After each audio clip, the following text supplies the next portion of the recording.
into the thing that you hate. Don't rocks out. You want seriously? They can throw rocks at me. You want these people to turn on you? I just put myself in front of cops. That's fine. The cops are probably on our side this time. This is a setup. This is a fucking setup. Otherwise, everything would have been boarded up. They said they had 10,000 cops coming. This is a fucking setup. These people are violent. Why do you think you're here for it? This is. Look, why is there a handful of cops there and a handful of cops there? There's fucking hordes of them. You need to understand. G20 You cannot stop a hurricane. This is just a photo op. You can do better than this. Just a photo op. Exactly. Yeah, but it's not to our advantage. You don't understand. Just getting our money. You don't understand. You don't understand. Have you been demonstrating for the last 10 years? Every time you do something peaceful or artistic, this is what gets documented. Everybody thinks demonstrators are nothing but violent dissenters.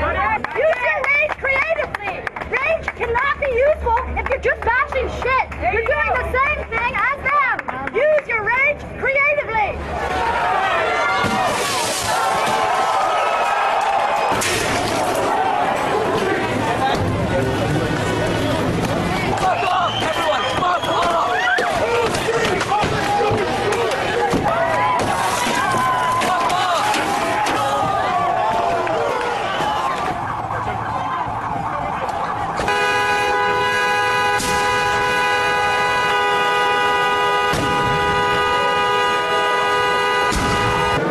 Guys, as you can see behind me, there's already been some serious activity, some violence, some people throwing things, breaking things.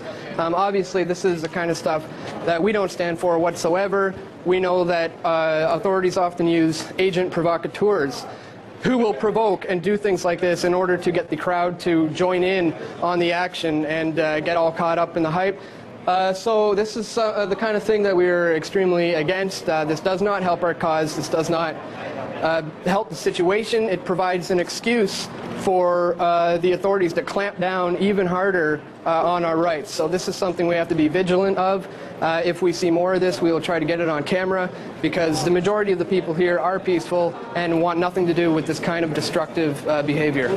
As you're seeing behind me, the black spots on the pavement from where the police cars were burned yesterday by alleged anarchist groups down here on Queen Street West in Spadina. Now, I was here filming the event as it took place. When those police cars got left, I think an important note to make is that the police cars were driven in by police, which then they got out of the police cars, surrounded them in a C formation with a number of riot cops, and then the riot cops backed off and left the police cars there. And I filmed it after the police cars were left. There was one on either side of the street. Both of the police cars were being destroyed incrementally by various protest groups, but they weren't lit on fire for about 6 or 7 hours. These cars were left here for 6 or 7 hours on this street. Now, the police have tow trucks. They have tow trucks that are paid for by our tax money with the $1 billion that they've been spending for security. 6 or 7 hours they were left here on the street, and then about 6 p.m. the cars were allegedly lit on fire by anarchist groups.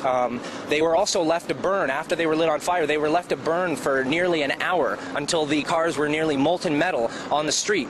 Now, the police had every opportunity to call a fire engine down, to put these fires out, to cordon off the area, to get these vehicles out of here, but they needed some sort of a reason to crack down on people all over the city. Now we're seeing arrests all over the city, we're seeing detainments, we're seeing people going into people's houses, and this is all caused by these alleged groups that lit a few police cars on fire. They wanted to leave this happening as a photo opportunity to discredit legitimate protesters that were protesting the G20. There's over 500 people now in the film studios down there that are being detained unlawfully against our Constitution, against our Charter of Rights and Freedoms, and against the right to free speech and the freedom to stand up for what you believe in this country. This is in our Charter of Rights and Freedoms. They are completely ignoring it. Their alleged 5-meter rule from the fence does not apply. They will approach you anywhere in this city and ask for identification and demand it. There's reporters that have been scooped up and placed in what's being known as Toronto Bay at this point. This was set up, and as we all know in the past, police have been caught deliberately putting people in the crowd as agent provocateurs to cause chaos and to create a situation where they can crack down on rights. I'm still waiting! Every day I'm going, or do you want Is there still nothing that you guys are going to say or do? No! Hey, let's not! Why don't you guys take your fucking little riot shield and go back home? I don't see you guys doing anything else. Hey, I bet you those suits are hot.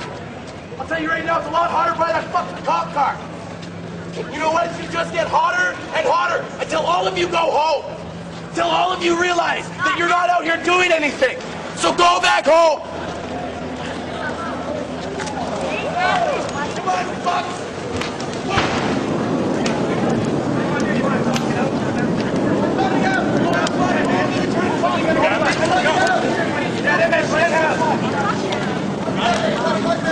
Hope everybody loves this. This is gonna be more.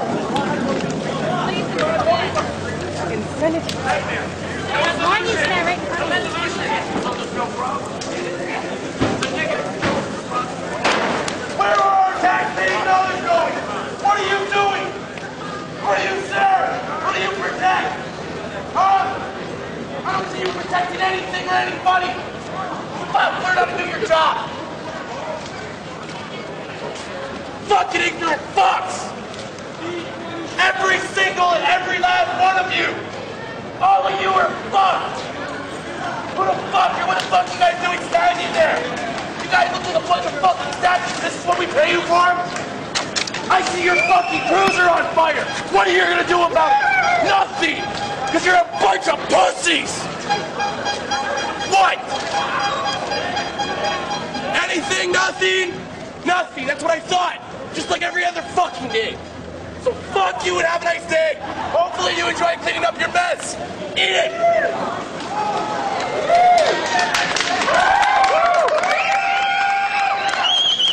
Today, the City of Toronto experienced an unprecedented and senseless attack by a group of criminals whose only cause is violence and vandalism. The Toronto Police Service and all of our partners in the Integrated Security Unit have demonstrated a commitment to facilitate lawful, peaceful protest. We have seen many examples of this over the past week. We remain committed to the democratic rights of our citizens.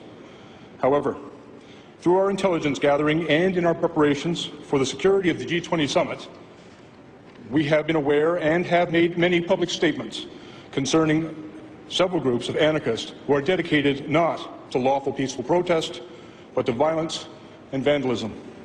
These criminals attach themselves to legitimate protests for the sole purpose of engaging in acts of violence and destruction.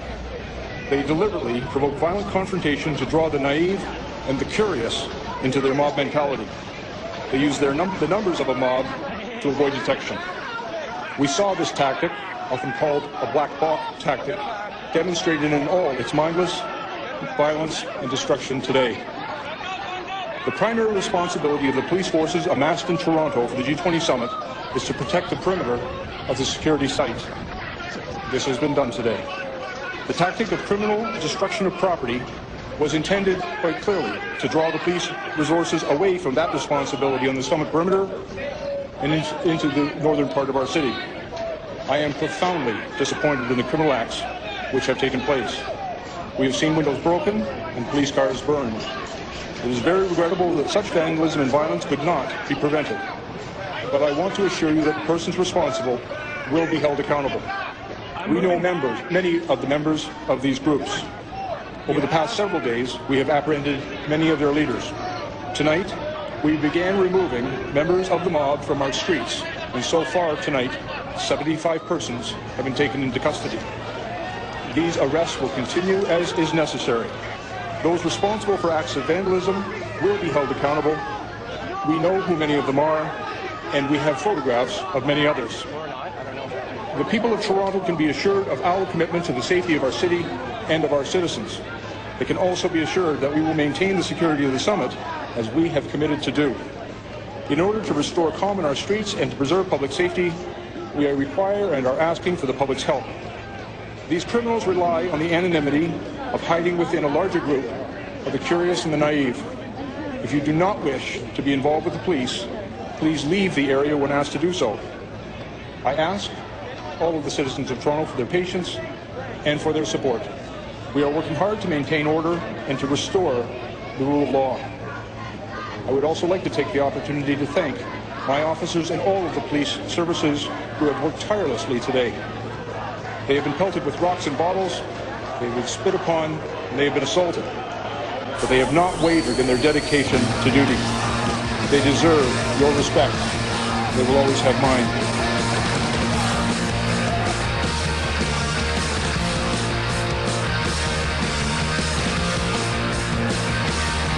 So this is really participant. This is kind of democracy at work.